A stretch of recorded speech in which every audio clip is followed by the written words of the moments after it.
درود شریف پڑھو۔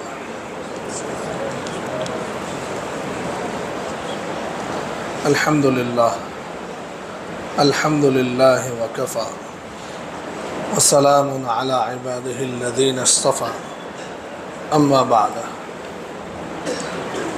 اعوذ باللہ من الشیطان الرجیم بسم اللہ الرحمن الرحیم یا ایہا الذین آمنوا قوا انفسکم واہلیکم نارا وقال اللہ سبحانہ وتعالی اعلموا انما الحیاة الدنیا لعب ولہو وزینۃ وتفاخر بینکم وتکاثر فی الاموال والاولاد الی آخر الآیہ۔ صدق اللہ العظیم۔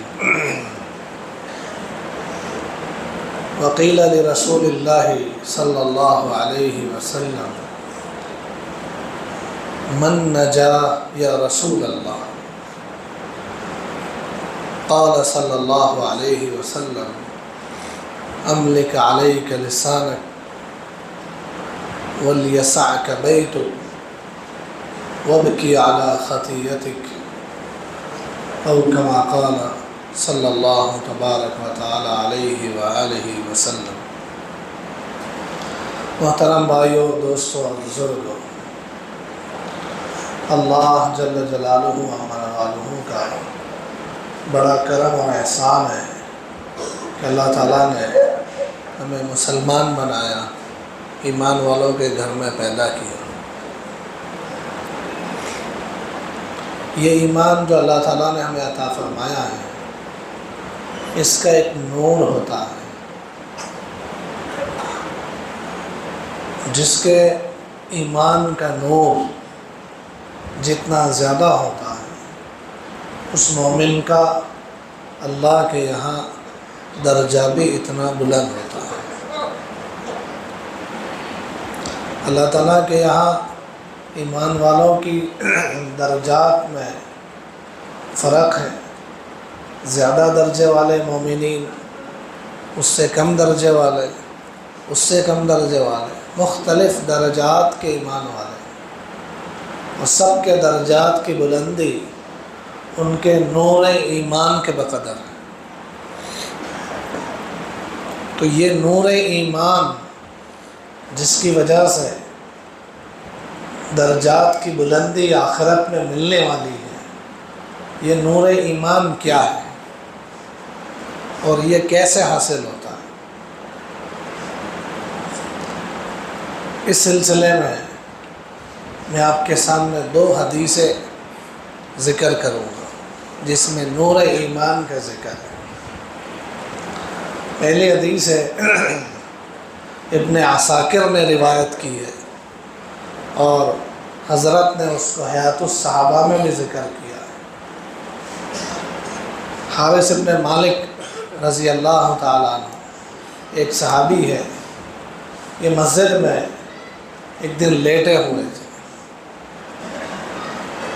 غالباً اصحاب صفہ میں سے ہوں گے۔ اصحاب صفہ کا کوئی در تو تھا نہیں، مسجد میں ہی رہتے تھے، یہ مسجد میں لیٹے ہوئے تھے۔ اللہ کے نبی صلی اللہ علیہ وآلہ وسلم تشریف لائے تو آپ نے پوچھا ما انت یا حارث ابن مالک؟ یہ کھڑے ہو گئے،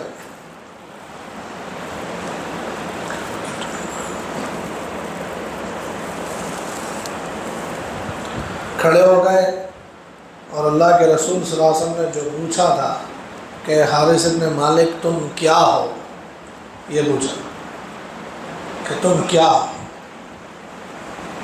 تو انہوں نے جواب دیا مؤمن یا رسول اللہ، اے اللہ کے رسول میں ایمان والا۔ تو آپ نے ایسا نہیں کہا کہ ماشاءاللہ بہت اچھا بہت اچھا، ٹھیک ہے آرام کرو۔ آپ نے فرمایا لکل حق فما حقیقت ذالک، اور سچی بات کی کوئی حقیقت ہوتی ہے، کوئی دلیل ہوتی ہے، تم کہتے ہو میں ایمان والا ہوں، تو اس کی کیا علامت اور کیا دلیل ہے جس پر تم کہتے ہو میں ایمان والا ہوں؟ ہم لوگ بھی اپنے آپ کو ایمان والا کہتے ہیں نا، کہ ہم ایمان والے ہیں، جنت ہماری ہے، ہمارے علاوہ اور کوئی جنت میں نہیں جائے گا۔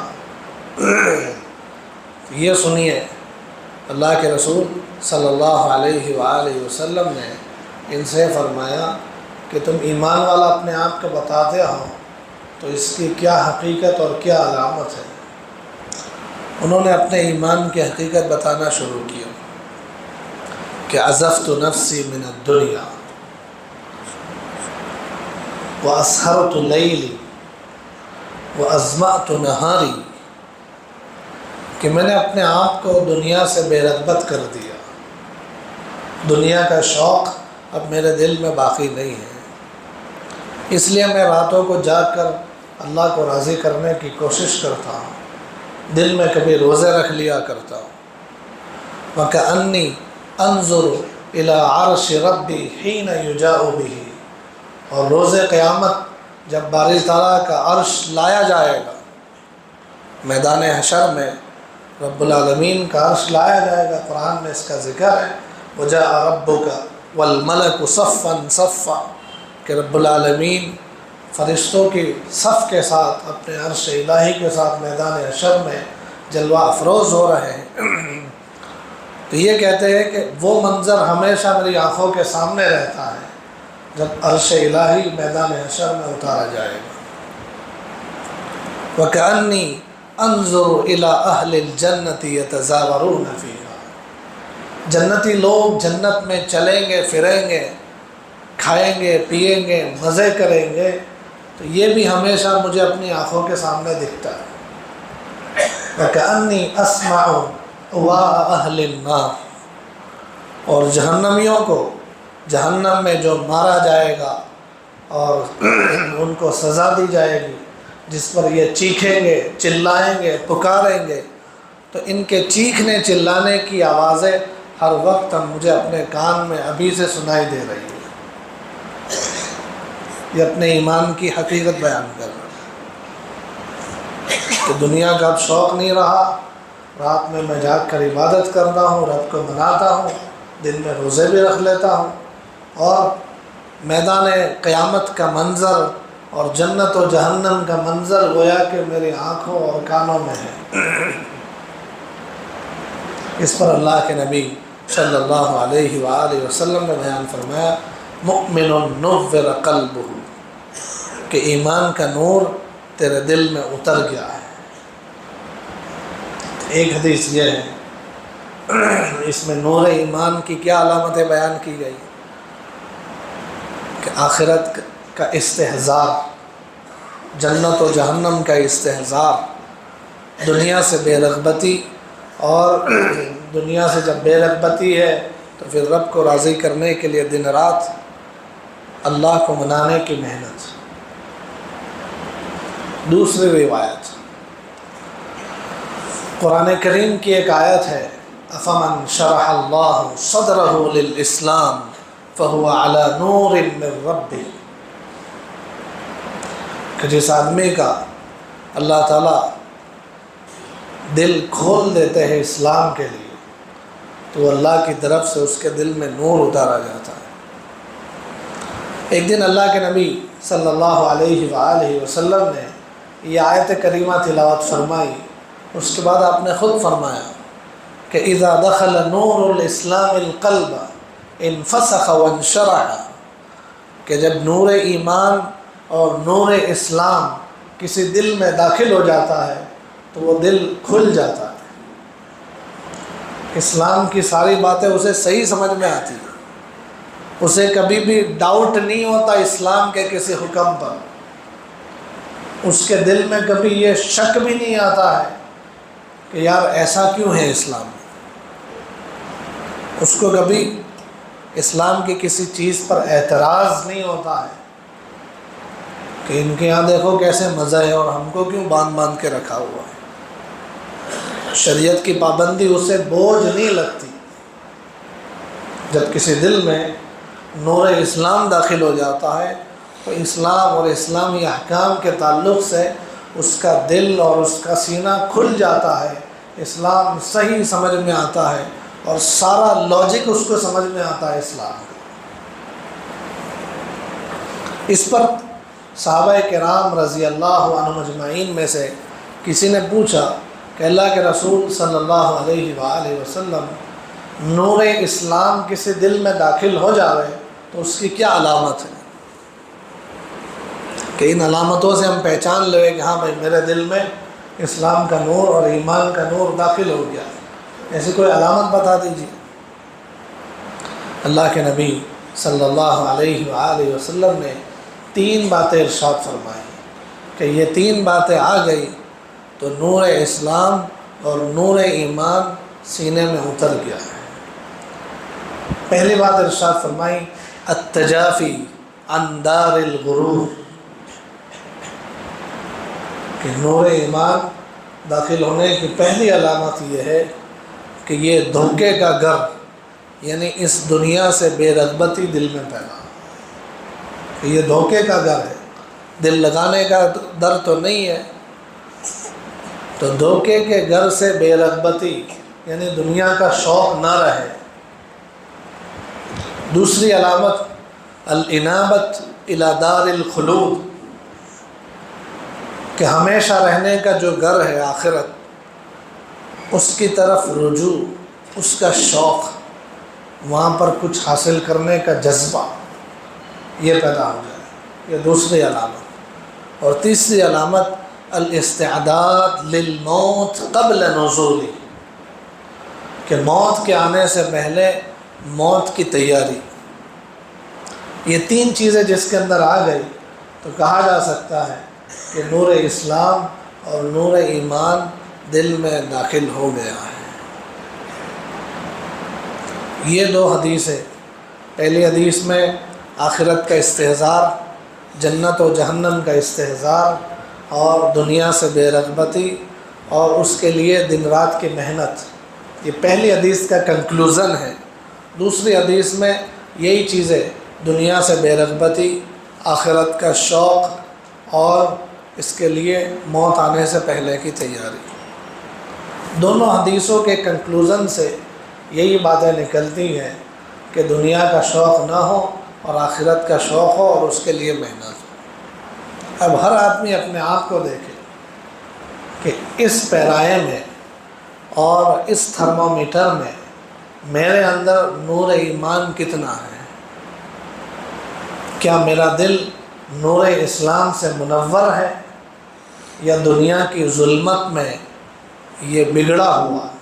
اپنے آپ کو ہر آدمی چیک کر، کسی دوسرے کو دیکھنے کی اور دوسرے کی فکر کرنے کی ضرورت نہیں، پہلے اپنے آپ کو۔ اگر ہم اپنے آپ کو دیکھتے ہیں، اپنا خود کا جائزہ لیتے ہیں، تو ہمیں ہمارا دل یہ جواب دیتا ہے کہ ہم دنیا کے پیچھے ایسے لگے ہوئے ہیں کہ آخرت کا شوق دھیرے دھیرے ختم ہی ہو گیا ہے۔ جنت میں مقام حاصل کرنا، جنت کے درجات حاصل کرنے کا شوق یہ ہمارے اندر سے لگ بھگ ختم ہو گیا۔ جہنم کا خوف اور وہاں کے عذابات کا ڈر ختم ہو گیا۔ رب العالمین کے دربار میں کھڑے ہو کر جواب دینے کا احساس دھیرے دھیرے ماند پڑ گیا، جس کا نتیجہ ہے کہ ہم دنیا میں ایسے لگے ہوئے ہیں کہ نہ ہمیں اپنے ذات کی فکر ہے، نہ گھر والوں کی فکر ہے، نہ اڑوس پڑوس کی فکر ہے، نہ کسی اور چیز کی فکر ہے۔ بس اکثر دیکھو تو یہ حال ہے، صبح سے شام تک اور شام سے صبح تک ہر آدمی اسی کی دوڑ میں لگا ہوا ہے کہ کسی طریقے سے زیادہ مال حاصل کر لو، کسی طریقے سے زیادہ راحت و آرام کے سامان اور اسباب کو حاصل کر لو، اور پھر اسی دنیا کی ایک دوسرے سے آگے بڑھنے کی حریفائی میں ایک دوسرے کے ساتھ یہ غلط سلط کرنے میں بھی ڈرتا اور گھبراتا نہیں ہے۔ یہ معاملے ہمارے سامنے نظر آتے ہیں۔ یہاں تک کہ جن کے لیے دوڑ بھاگ کرتا ہے ان کی فکر بھی نہیں ہے. جو آدمی دوڑ بھاگ کرتا ہے نا اس کو کبھی پوچھتے بھی ہے کہ بھئی یہ سب کیوں کرتا ہے تو، اتنا کیوں کماتا ہے اور اتنا کیوں تو بھاگ رہا ہے؟ وہ کہتا ہے کیا کرے مولوی صاحب، بیوی بچے اور گھر بار تو ہے نا، تو ان کو بھی تو ٹائم نہیں دیتا، ان کو بھی ٹائم نہیں دیتا. آپ خود اس کا سروے کیجئے.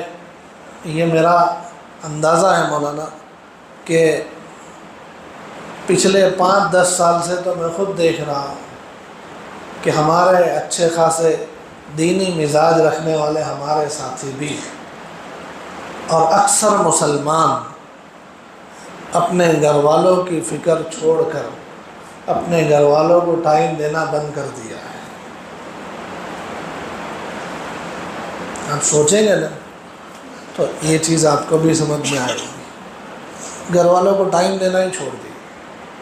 بچوں کو لے کر بیٹھنا، گھر کی عورتوں کو لے کر بیٹھنا، اور ان سے جو ہم فائدہ اٹھاتے ہیں اس کو بھی کم از کم سوچ کر ہم ان کی آخرت کی اور ان کے دین کی، ان کی کسی اور چیز کی فکر نہیں کرتے. صبح سے شام تک حضرت مفتی محمد تقی عثمانی صاحب دامت برکاتہم العالیہ کی زبان میں کہے تو مسلمان میں بہت سارے لوگوں کا حال یہ ہے کہ انہوں نے اپنے آپ کو اکنامک اینیمل بنا دیا،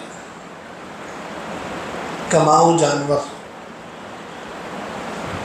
کیا حال ہوتا ہے اس سلسلے میں کہ صبح میں 9-10 بجے کے بعد تو جناب اٹھتے ہیں، جو فجر پڑھتے ہیں تو فجر پڑھ کے بھی واپس چلے جاتے ہیں. جیسے وہ اسپرنگ کو کھینچ کے لاتے ہیں اور چھوڑتے ہیں تو واپس اپنی جگہ پر چلی جاتی ہے. فجر میں بھی وہ اسپرنگ کی طرح سے آتے ہیں کہ کب سلام پھرے اور کب بھاگے، اور مشورے میں بیٹھتے بھی ہے تو بھی کہ کب مشورہ ختم ہو اور سبحان اللہ ہی کی پہلی سین میں ہم اٹھ کے واپس بستر میں چلے جائیں اسپرنگ کی طرح سے. اور 9-10 بجے اٹھتے ہیں، اٹھ کے نہا کر ناشتہ کر کے ان کو دکان جانے کی فکر ہے، ان کو کاروبار پر جانے کی پہلی فکر ہے. تب تک بچے مدرسے یا اسکول کے حوالے ہو چکے. یہ شام تک بلکہ مغرب اور عشاء تک یہ اپنے کاروبار میں ہیں. بچے جو صبح سے گئے تھے دوپہر میں شام میں آ گئے، ان کی اسکول ان کا مدرسہ پورا ہو گیا. اب بچے اکیلے ہیں گھر میں، ماں ہے تو گھر کے کاموں میں لگی ہوئی ہے، گھر کی عورتیں ہیں تو وہ اپنے ہی مشغلوں میں لگی ہوئی ہے. یہ بچے اب ادھر ادھر دوسری چیزوں کے حوالے اور آخر میں موبائل کے حوالے ہو جاتے ہیں. جناب رات کو عشاء کے وقت تشریف لاتے ہیں اور کھانا کھاتے ہیں، اور ابھی تو کھانا بھی پورا نہیں کھایا کہ ان کے دوستوں کا میسج اور فون آ چکا ہوتا ہے کہ جلدی سے آ جا بیٹھک میں، تو یہ واپس بیٹھک میں چلے جاتے ہیں. 11 بجے آ جانے والا تو اچھا سمجھا جاتا ہے، ابھی 12-1 بجے سے پہلے گھر نہیں آتے، جبکہ گھر والے سب سو چکے ہیں. تو اس کو اکنامک اینیمل نہیں کہیں گے تو اور کیا کہیں. صبح سے شام تک کمانا اور جو وقت ملا وہ بازاروں میں، ہوٹلوں پہ، دوستوں کی محفلوں میں، موبائلوں کے پیچھے لگاتے ہیں. ہمارے پاس ہمارا نان ریسیڈینشیل پارٹ ٹائم حفظ کلاس چلتا ہے. جو بچے اپنے گھر رہتے ہیں، اپنے اسکول جاتے ہیں، تھوڑا سا ٹائم دیتے ہیں حافظ بننے کے لیے. 2 لڑکے ہمارے پاس آتے تھے، 2 سگے بھائی تھے چھوٹے چھوٹے. ان کے ابا بہت کمانے والے، مہینے کے 25-30 لاکھ تو منیمم کما لیتے مہینے کے. یہ بچے ہمارے پاس آتے تھے تو کبھی ضرورت پڑتی ہے سرکولر ہم دیتے ہیں کہ اس میں اپنے والد صاحب کی دستخط لے کے آنا. 2 مرتبہ 3 مرتبہ یہ اپنی ماں کی ہی دستخط لے کے آ رہے ہیں. پوچھا گیا بھائی کہ ابا سے ملاقات نہیں ہوتی. کیوں بھائی ابا یہاں نہیں رہتے ہیں نا. تو ابا سے ملاقات صرف اتوار کو ہوتی ہے۔ کیا وجہ یہ ہے کہ ایک بچہ گاندھی نگر میں اور ایک احمد آباد میں، دونوں کی اسکول الگ الگ جگہ رکھی ہوئی ہے، اور صبح میں 5 بجے 6 بجے دونوں کی الگ الگ گاڑی، الگ الگ ڈرائیور ہیں۔ بچوں کو آدھے نیند میں ہے، اسی وقت سے گاڑی میں بٹھا دیا جاتا ہے۔ بچے اپنے یونیفارم کو بھی گاڑی میں ہی چینج کرتے ہیں اور اسکول میں پہنچ جاتے ہیں۔ احمد آباد گاندھی نگر 7 ساڑھے 7 بجے اسکول کے ٹائم میں، وہاں سے 1:30 2 بجے اسکول چھوٹ کر وہ نکلتے ہیں، شام کو گھر آتے ہیں۔ ان کے ابا جان صبح میں 10 بجے سے پہلے اٹھتے نہیں، اٹھ کے نہا کے اپنا ٹفن لے کے چلے جاتے ہیں، تو وہ شام کو 10 بجے سے پہلے آتے نہیں۔ تب تک بچے جو صبح میں اتنا جلدی اٹھ کے اسکول گئے تھے وہ سو چکے۔ ایک گھر میں رہتے ہوئے باپ اور اولاد کی اتوار کے سوا ملاقات نہیں ہوتی، اور مہینے کے 30 لاکھ سے زیادہ روپے کماتے۔ تو تقریباً ایسا حال ہر جگہ ہے کہ ہم لوگ اپنی اولاد کو لے کر نہیں بیٹھ رہے، ٹائم نہیں دے رہے، اور اس کے کتنے بڑے نقصانات ہیں یہ بتا آپ کو، کتنے بڑے نقصانات۔ ابھی پچھلے کچھ مہینوں میں آپ لوگوں نے دیکھا ہوگا کہ واٹس ایپ پر اور سوشل میڈیا میں ارتداد کی خبریں آئی کہ فلاں لڑکی اس طریقے سے بھاگ گئی، غیر مسلم کے حوالے ہو گئی، یہ لڑکے ایسے ہو گئے، ادھر یہ ہو گیا، ادھر یہ، بہت خبریں آئی نا۔ اس پر تحقیق کرنے والوں نے، ریسرچ کرنے والوں نے تحقیق کی کہ اس کی کیا وجہ بنی۔ مسلمان اس طریقے سے اپنے ماں باپ کو بدنام کرتے ہوئے اپنے مذہب کو چھوڑ کر لڑکیاں جا رہی ہے، لڑکے ارتداد کا شکار ہو رہے، کیا وجہ ہے؟ 6-7 وجہیں نکلی، اس میں سب سے بڑی وجہ جو تقریباً سب کیس میں کامن تھی وہ یہ ہے کہ گھر میں تربیت کا نظام نہیں تھا۔ گھر میں تربیت کا نظام نہیں تھا۔ باپ نے ایسا سمجھا ہوا ہے کہ کسی طریقے سے پیسے کما کر ان کے کھانے پینے، کپڑے پہننے، اڑنے رہنے اور اسکول کی فیس کا، مدرسے کی فیس کا انتظام کر لیا تو میں سکسیسفل ابا جان ہوں، ایسا اس نے سمجھ لیا۔ اور ماں نے ایسا سمجھ لیا ہے کہ گھر کی صفائی کر کے، کپڑوں کی صفائی کر کے، کھانا پکا کے، کھانا کھلا کے، برتنوں کی صفائی کر کے، باقی کا جو ٹائم ملے گا اس کو موبائل کے حوالے یا سونے کے حوالے کر کے میں کامیاب امی جان ہوں۔ بچے آتے بھی ہیں کبھی اور ماں کے ساتھ، باپ کے ساتھ کھیلنا، کودنا اور مستی کرنا، ان کو تنگ کرنا، ان کو پوچھنا چاہتے بھی ہے، لیکن یہ پریشان ہو رہا ہے کہ یار تو میرا جی مت کھا، لے پکڑ موبائل اور تو بیٹھ جا ایک طرف۔ ماں بھی چاہتی ہے ان کو موبائل یا ٹی وی آن کر کے دیتی تھی، بیٹھ جا۔ تو جن ماں باپ نے اولاد کے پیچھے ٹائم ہی نہیں دیا تو وہ اولاد تو جانی ہی جانی ہے، ان کے دل میں کہاں سے ابا امی کی محبت آئی۔ تو یہ کامن وجہ سامنے آئی کہ اولاد کو ٹائم نہیں دیتے۔ اچھے گھر میں اس کے بڑے سے بڑے نقصانات ہوتے۔ میں اس پر ایک واقعہ بھی سناؤں گا آپ کو، بڑا عجیب و غریب اور دل رلا دے لینے والا واقعہ ہے۔ مصر کا واقعہ ہے یہ۔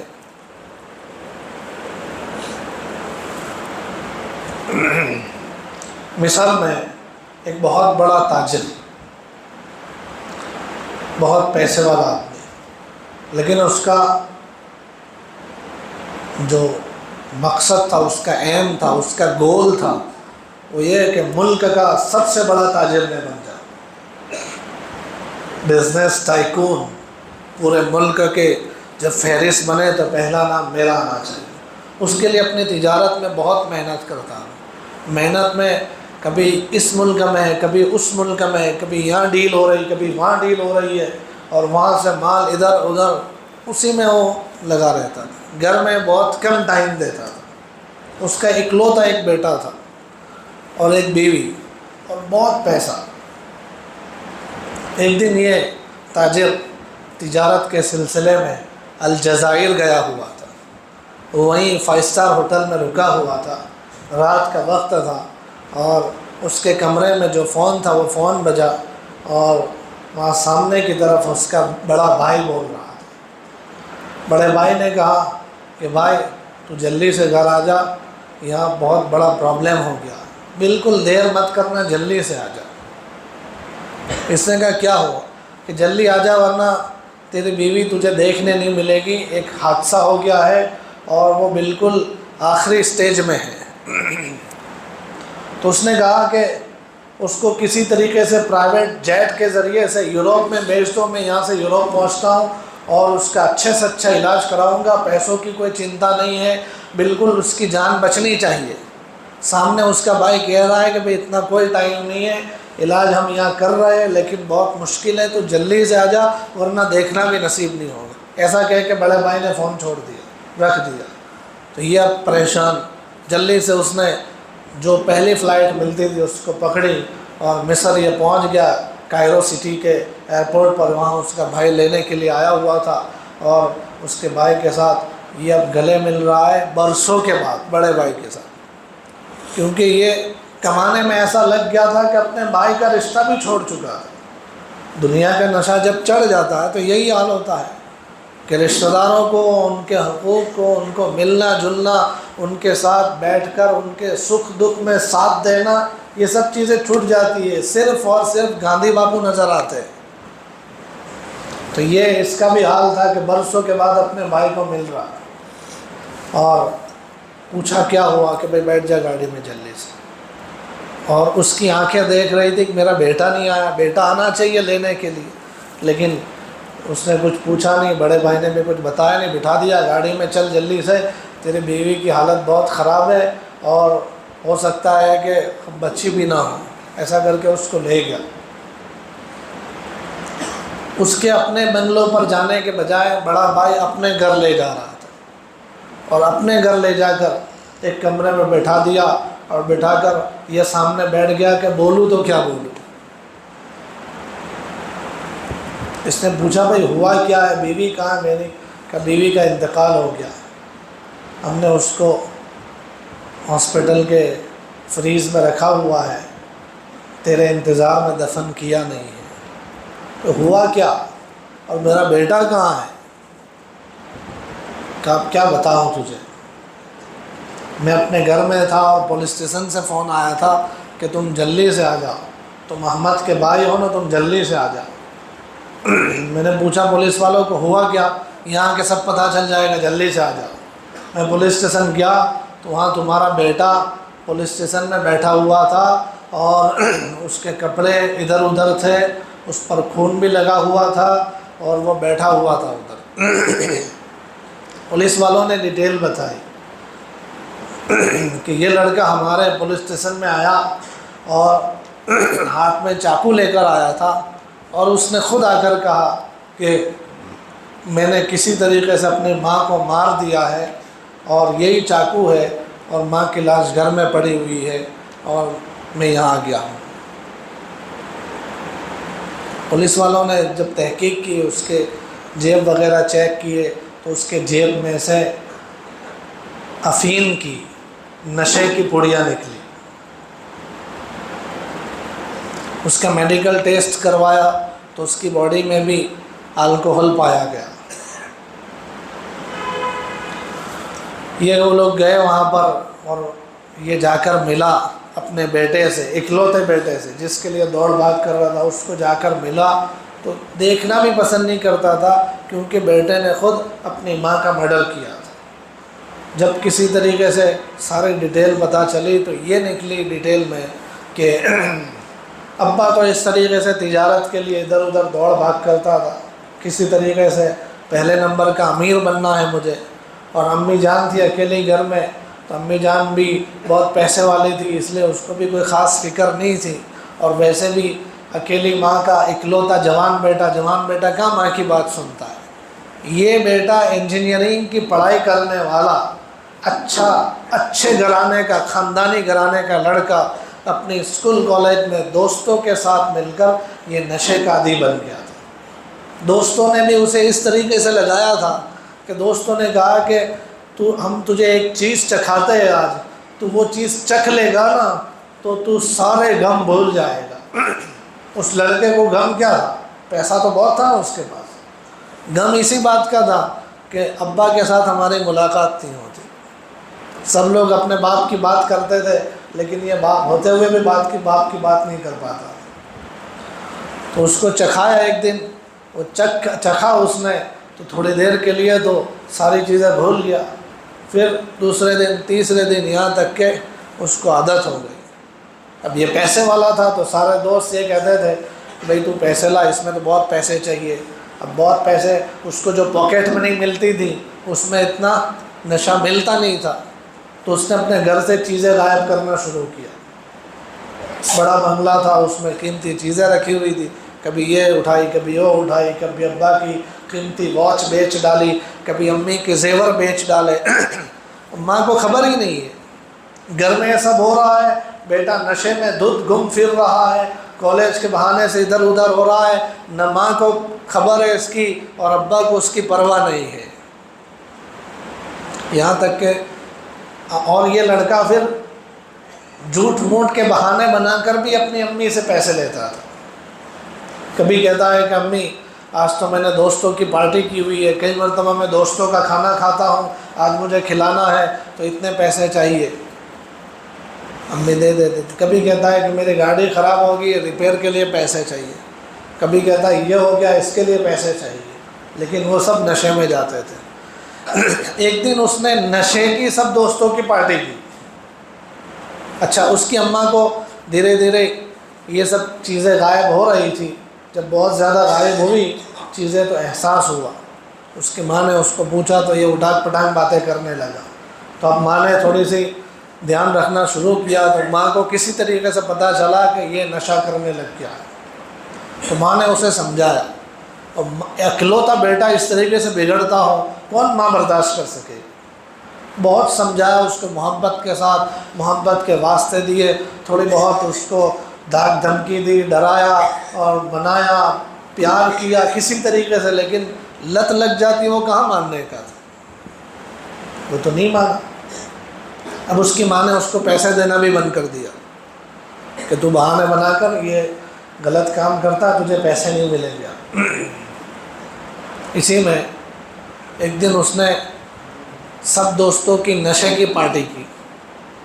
نشے کی چیزیں بڑی مہنگی بیچتے، اس کے پیچھے بڑی مافیا انڈسٹری لگی ہوئی ہے، اور ہمارے لڑکوں کو بھی آج اس چیز کے پیچھے لگانے کی کوشش چل رہی ہے۔ ہمارے اپنے محلوں میں جوانوں کے پاس آ کر ایسی چیزیں مہنگی مہنگی قیمت میں بیچی جا رہی ہے، اور اگر ہم نے ابھی سے فکر نہ کی اور خبر نہ لی اپنے گھر کے جوانوں کی، تو کہیں ایسا نہ ہو کہ ایسا قصہ ہمارے یہاں بھی بن جائے۔ چنانچہ سب دوستوں کی پارٹی کی تھی، اس نے اس کے لیے زیادہ پیسہ چاہیے تھا، ماں نے پیسہ دینا بند کر دیا تھا، قیمتی چیزیں سب لاک کر دی تھی، اب کوئی راستہ نہیں بچا تھا۔ اس نے اس دن اپنی ماں کو جا کر کہا کہ مجھے 1000 پاؤنڈ چاہیے۔ اس کی ماں نے کہا کہ نہیں ملیں گے۔ اس نے کہا کسی طریقے سے بھی مجھے چاہیے۔ ماں نے سمجھایا، لیکن وہ بولا نہیں مجھے چاہیے۔ اس نے کہا کہ نہیں دوں گے تو مار ڈالوں گا۔ ماں نے کہا کہ ایسے ہی بولتا ہے کیا مار ڈالے گا، تو کچھ بھی کر لے میں پیسے نہیں دینے کی تھے۔ وہ لڑکا کہنے لگا کہ نشے کی وجہ سے جو میری حالت ہو گئی تھی کہ اس ٹائم پہ مجھے نشے کی وجہ سے شیطان نے ایسا سجایا کہ میرے دل میں ایک وسوسہ آیا کہ میں ماں کو یہ کہنے لگا کہ دیکھ تو مجھے پیسے نہیں دیں گی نا تو میں ابا کو بتاؤں گا کہ تو ابا کی غیر حاضری میں کسی اور کے ساتھ چکر چلاتی۔ اپنی پاکیزہ ماں پر الزام کا وسوسہ اس کو ڈالا۔ وہ لڑکا کہہ رہا تھا کہ نشے کی وجہ سے میری دماغی حالت ایسی تھی کہ یہ چیزیں جو میں بول رہا تھا میرے دماغ میں آ رہی تھی، وہ خود بخود مجھے تصوراتی دنیا میں سچ لگنے لگی، اور میں امی کو کہہ رہا ہوں کہ تو ابا کے ساتھ بے وفائی کر رہی ہے، ابا کو بتاؤں گا۔ اس کی ماں دل پہ کیسے چوٹ لگتی ہے جب اکلوتا جوان بیٹا جس کو اس طریقے سے بڑا کیا ہو وہ ماں کو یہ کہے کہ تو ابا کی غیر موجودگی میں منہ کالا کراتی ہے، کیسی چوٹ لگی ہوگی۔ ماں نے اس کو رو رو کے بھی سمجھایا لیکن وہ نہیں مانا، تو یہ کچن میں گیا، کچن میں سے بڑا چاقو نکالا اس نے، اور اس کے دماغ میں تو جو کیڑا نشے کی وجہ سے آ گیا تھا کہ ابا کے ساتھ بے وفائی کرتی ہے اور بے وفا شخص کا انجام قتل ہونا چاہیے، اس کے دل نے یہ خود بخود قبول کر لیا اور آیا اور اپنی ماں کے سینے میں اس نے اس چکو کے ذریعے سے زخم لگائے، اور اس کی ماں وہیں خون کے فوارے چھوڑ کر زمین پر گر پڑی اور چیخیں مارتی چلاتی ہوئی مر گئی۔ اس کی ماں کا خون اور پڑی ہوئی لاش دیکھ کر اس کو اب احساس ہوا کہ یہ میں نے کیا کر دیا، تو یہ پولیس اسٹیشن پہنچا کہ لاش پڑی ہوئی ہے، چکو میرے ہاتھ میں، مجھ سے ایسا ہو گیا۔ اس کے ابا نے جب یہ داستان سنی تو اس کے دل پہ کتنی بڑی چوٹ لگی، لیکن اس چوٹ کا کوئی فائدہ نہیں تھا۔ پولیس والوں نے اس کو قید کر کے رکھا ہوا تھا، اس کا کیس چلنے والا تھا۔ اس کا ابا اس کو مل کر جانے لگا، اس نے پوچھا ابا کہاں جاتے ہو؟ کہا میں اب جاتا ہوں، تیری ماں گئی ہے وہاں، میں بھی جاتا ہوں، اب رہ کے کیا فائدہ۔ ابا پولیس اسٹیشن سے باہر نکل رہا تھا اور لڑکا لاکر کے اندر چلا رہا تھا کہ اس کے اصل ذمہ دار تم ہو، دنیا کے لالچی ابا، اس کے اصل ذمہ دار تم ہو۔ اس کی آواز پوری پولیس اسٹیشن میں گونج رہی۔ ابھی اس کا کیس چلتا، اس سے پہلے وہ سوچ سوچ کے اس کے پاگل ہو گیا، اور میڈیکل کا سرٹیفکیٹ آیا کہ یہ پاگل ہو گیا ہے، اس کو پاگل خانے میں بھیج دیا۔ پاگل خانے میں بھی اس کا یہی حال تھا کہ روز صبح شام جتنے ملتے تھے سب کو کہتا تھا کہ میری ماں تو بڑی نیک تھی، میرا باپ بڑا مجرم تھا، اصل ذمہ دار میرا باپ ہی تھا۔ پاگل پنے میں بھی اس کے یہی لائنیں چلتی۔ اس کا یہ ابا جو دنیا کے پیچھے دوڑتا تھا اور بہت بڑا امیر بننے کا جو اس کا خواب تھا، اس ابا کا حال یہ ہوا کہ اس حادثے کی وجہ سے ایسی چوٹ لگی کہ اس نے اپنا سارا پیسہ سب کچھ وقف کر دیا ریہیبلیٹیشن سینٹر کو، جو نشے میں لگے ہوئے لوگوں کو نشے سے واپس لانے کے لیے جو میڈیکل پروسیس ہوتی ہے اس کو ریہیبلیٹیشن کہتے ہیں۔ تو اس کا ایک سینٹر قائم کیا، اس میں ساری جائیداد سارا پیسہ لگا دیا، خود ایک قرآن کریم پکڑ کے سفید کپڑے پہن کے مسجد میں بیٹھ گیا۔ دیقی محلے کی مسجد میں پورا دن بیٹھ کر قرآن پڑھتا تھا، جو بھی آتا تھا ملتا تھا اس کو اپنی داستان سناتا تھا۔ دنیا کے پیچھے پاگل ہونے میں ہم اپنی اولاد کو جس حال میں چھوڑ رہے ہیں، تو ایسے خطرناک واقعات تو پھر جنم لینے کے ہی ہیں۔ تو اس لیے ضروری ہے اس زمانے میں خاص طور سے اپنے گھر والوں کی فکر کرنا، اپنے گھر والوں کی فکر، ان کو ایک ٹائم فکس کر کے دینا۔ ہمارے بڑے جو کہتے ہیں نا کہ گھر کی تعلیم کرو، گھر کی تعلیم پابندی کے ساتھ کرو، یہ بے دینی کے سراغ بند کرے گی، یہ یوں ہی تھوڑی کہتے ہیں۔ لیکن تعلیم میں بھی معاف کرنا مجھے، جو میں دیکھ رہا ہوں تعلیم میں، گھر کی تعلیم میں بھی، کہ گھر کی تعلیم کے نام پہ مذاق ہوتا ہے۔ کیسا مذاق؟ مذاق یہ ہوتا ہے کہ پڑھنے والا پڑھتا ہے، سننے والے سنتے ہیں، نہ پڑھنے والا سمجھ رہا ہے نہ سننے والے سمجھ رہے ہیں۔ تھوڑی دیر کے لیے کچھ ہوا، اس کے بعد سبحان اللہ و بحمدہ کہہ کے کتاب رکھ دی اور ٹک ہو گیا کہ گھر میں تعلیم ہو گئی۔ ارے ایسا ہی ہوتا ہے کہ نہیں ہوتا؟ نہ پڑھنے والے سمجھ رہے ہیں نہ سننے والے سمجھ رہے ہیں۔ یہ تعلیم ہے، یہ تو تعلیم کا مذاق ہے۔ تعلیم کا مطلب ہوتا ہے سیکھنا سکھانا، تعلیم کا مطلب ہوتا ہے کہ موجودہ جو فتنے چل رہے ہیں ان سے اپنی اولاد کو بچانا۔ ہمارا بچہ صبح میں دھلے دھلائے کپڑے پہن کر اسکول جاتا ہے، مدرسے جاتا ہے، محلے میں کھیلنے جاتا ہے، جب شام کو لوٹتا ہے اس کے کپڑے میلے ہیں، اس پر داغ لگے ہوئے ہیں، تو یہ دیکھ کر ماں کیا کرتی ہے؟ وہ کپڑے چینج کر لے بیٹا، دوسرے پہن لے، اس کو پھر دھو دیتی ہے نا۔ تو یہ کپڑوں کے داغ تو ہم دیکھ کر روز دھلنے اور دھلانے کی فکر محنت کرتے ہیں، لیکن یہ روز اسکول میں جاتا ہے، غیر مسلموں کی اسکول میں جاتا ہے، وہاں جو سلیبس پڑھتا ہے، وہاں اس کے ساتھ پڑھنے والے لڑکے اور لڑکیاں ان کے ساتھ کیا کیا سیکھ کر آ رہا ہے، یہ موبائل کے حوالے ہوتا ہے، وہاں جا کر کیا سیکھ کر آتا ہے۔ اس کی وجہ سے اس کی روحانیت پر جو دبے پڑ رہے ہیں، اس کو صاف کرنے کی کوئی محنت نہیں، جس کے نتیجے میں روحانیت کے اعتبار سے ہمارے بچے روز بروز گندے اور زیادہ گندے ہوتے چلے جا رہے ہیں۔ تب فکر کی ضرورت ہے۔ ہم لوگ جماعت میں گئے تھے ادھر آسٹریلیا اور نیوزی لینڈ، میں وہاں کی بات بتاتا ہوں آپ کو کہ وہاں کے مسلمان تھوڑے ہیں اور کچھ تو نیو مسلم ہے، کچھ وہ لوگ ہیں جو انڈیا پاکستان سے بنگلہ دیش سے کمانے کے لیے وہاں گئے ہوئے ہیں، جاب کے لیے گئے ہوئے ہیں، یعنی اپنے یہاں کے اچھے پڑھے لکھے لوگ جو وہاں پر کمائی کے لیے گئے ہوئے ہیں، لیکن کانشیس مسلم ہے، وہ فکر مند مسلم ہے، وہ تھوڑے ہیں جیسے ہے لیکن فکر مند ہے۔ وہ روزانہ انہوں نے یہ فکر کی ہوئی ہے کہ فیملی لک آفٹر کہتے ہیں اس کو وہ لوگ۔ ہم کبھی بھی ملاقات میں جاتے تھے تو کہتے تھے کہ بھائی آ جاؤ ذرا ملاقاتیں کرا دو، تو کہتا تھا کہ دس ٹائم ناٹ پاسبل، یہ ہماری فیملی لک آفٹر کا ٹائم، یہ ٹائم ہم نے اپنے فیملی کو دیا ہوا، بیوی بچوں کے ساتھ بیٹھتے تھے۔ ان کے کاروبار کی، ان کی جاب کی ترتیب ایسی ہوتی تھی کہ صبح صبح میں آپ کو بتاؤں کہ ہم لوگ تہجد پڑھ کر ابھی فجر کی اذان نہیں ہوئی، تہجد پڑھ کے دعا مانگ کے تھوڑا سا فریش ہونے کے لیے چہل قدمی کرتے ہوئے مسجد کے باہر دیکھتے ہیں نا کھڑکی میں سے، تو ادھر کھڑکی کی طرف باہر روڈ پر ہم دیکھتے تھے تو روڈ پر ایسا ٹرافک ہوتا تھا جیسا ٹرافک ہمارے یہاں احمد آباد میں عصر مغرب کے بیچ میں ہوتا ہے، ایسا ٹرافک تہجد کے ٹائم پہ۔ اکثر لوگوں کو ملتے تھے، وہ بولے ہم تو آفس پہنچ کر فجر پڑھتے، اتنے جلدی وہ لوگ اپنے کام کاج کو شروع کرتے، اور 2:30-3 بجے واپسی کا ایسا ٹرافک ہوتا تھا، 2:30-3 بجے، 4 بجے تک تو سارے لوگ اپنے گھروں پر پہنچ چکے، اور شام کا یہ وقت 2-3 گھنٹے کا ان کا فیملی لک آفٹر کا ٹائم ہوتا تھا، بیوی بچوں کو دینے کا ٹائم ہوتا تھا، ہر بندہ پابندی کے ساتھ ٹائم دیتا تھا، اپنی ذمہ داری سمجھتا تھا۔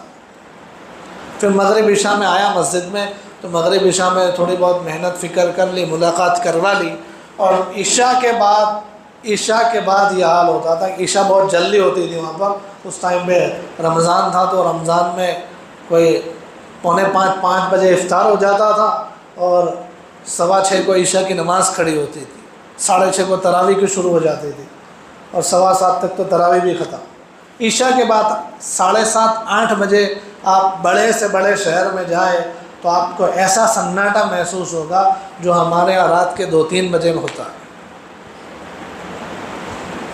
کانشیس مسلم تھے وہاں، ان کو پتا ہے کہ اگر ہمیں اپنے بچوں کی یہاں فکر نہیں کی تو آس پاس کا کرسچینٹی کا ماحول اور یہاں کا بگڑا ماحول ہمارے بچوں کو بگاڑ دے گا۔ تو وہ اپنی جاب کے ساتھ، اپنی کمائی کے ساتھ اپنے بچوں کی فکر کرتے تھے، اور مسجد میں آتے تھے تھوڑی بہت بستی کی فکر کرتے تھے۔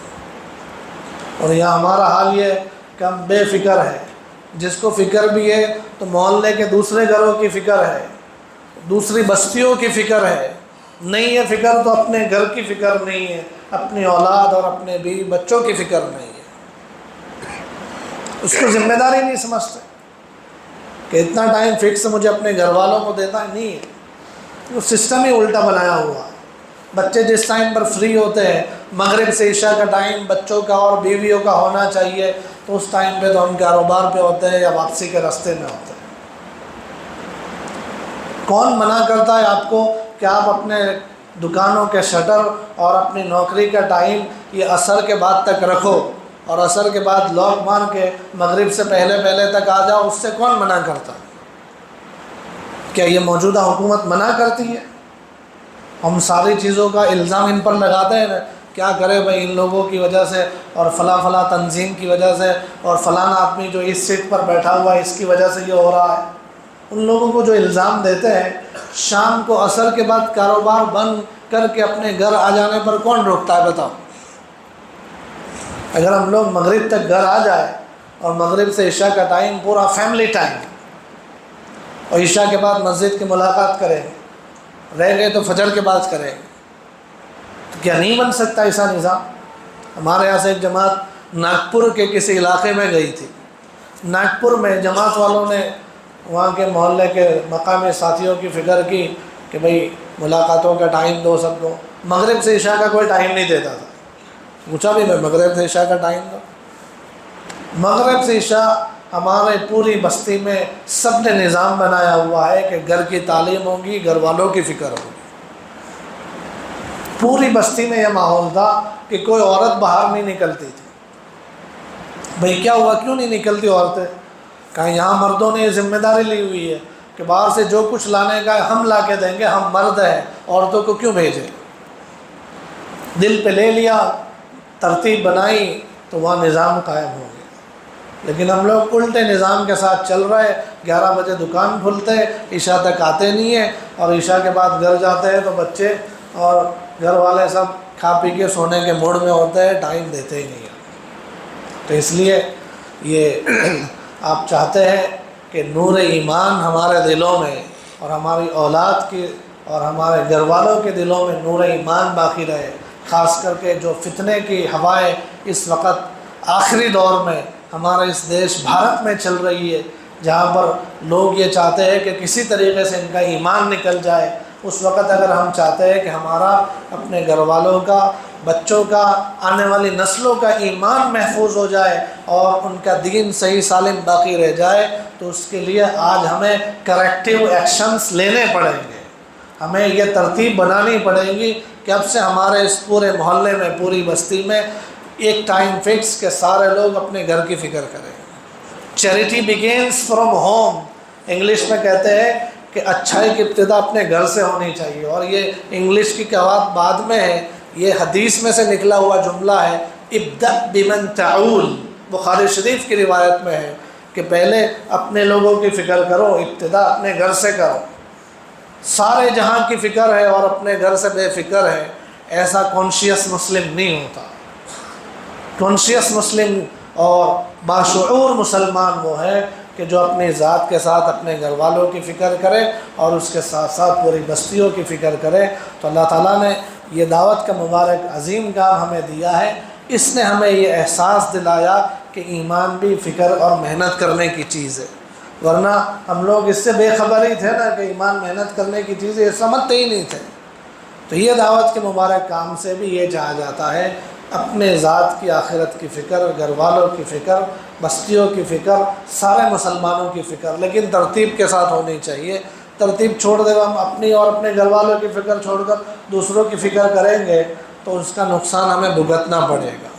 روز قیامت ہمیں ان بستیوں کے بارے میں بعد میں پوچھا جائے گا، اپنی اولاد اور اپنی بیویوں کے بارے میں پہلے پوچھا جائے گا۔ تو اس لیے ترتیب کے ساتھ فکر کریں، اور اس کے لیے جو بڑوں کی طرف سے تقاضے ہوتے ہیں، جو بڑوں کی طرف سے محنت کی ترتیبی ہوتی ہے، اس کو بھی پورا کرنے کی اور اس تقاضوں پر کھڑے ہونے کی ترتیب بنائیں۔